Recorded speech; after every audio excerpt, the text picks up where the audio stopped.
Hello, welcome to Hydropool Devon. Today I'm going to be talking to you about how to diagnose some tripping issues with your spa. You may need a drill to remove the access panel. They are magnetic, but they do have some retaining screws that hold the strips on. On the new 2020 models, on the older models, these strips are removable without a drill.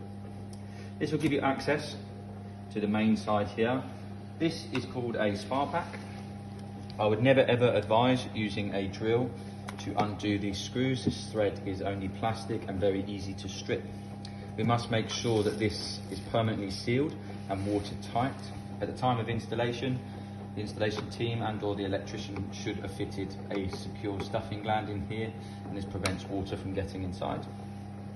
I'd never advise that you actually work on the spa with the electrics live. Anytime you need to unplug or disconnect anything, we must always make sure that we switch the electrical supply off.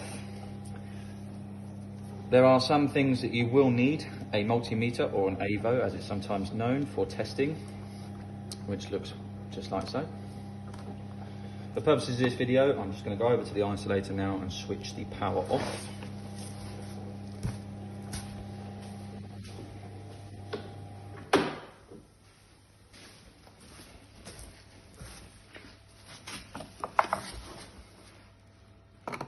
You can then remove the front panel of the spa pack with these 4 screws.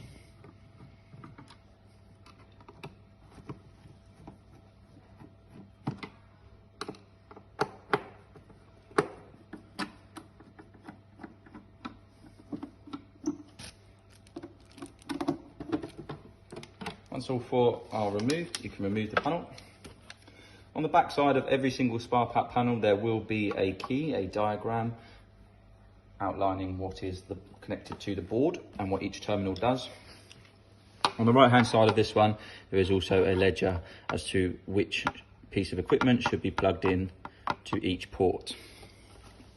This will always vary depending on what spa model you have and what equipment you do actually have connected to the spa. The main electrical supply will be connected here in this terminal block, this blue block. There is also a key in the back side of the board just there as to which way around the wiring should go. And if the wiring isn't labelled live, neutral and earth in the standard colouring, I would expect to see some electrical tape like so, outlining which is which. First thing you should realistically check is that you do have an electrical supply to the spa. With the spa actually turned on, you could then use your AVO to test that you'd have an electrical supply with your common probe on the earth point there and your live probe there. We are looking for a 240 volt supply here in the UK. There are some common things that you can do to try and ascertain which piece of equipment is causing the trip or whether it is an electrical supply issue. By unplugging all of these pieces of equipment, as per the ledger on the right hand side of the board, you can unplug them all, switch the power back on, and then see if the spa trips. This will let you know whether it is a PCB issue, something plugged into the board, or whether it is a mains supply issue. You can then start plugging pieces of equipment back in one by one to hopefully identify which piece of equipment is causing the trip. I hope that helps.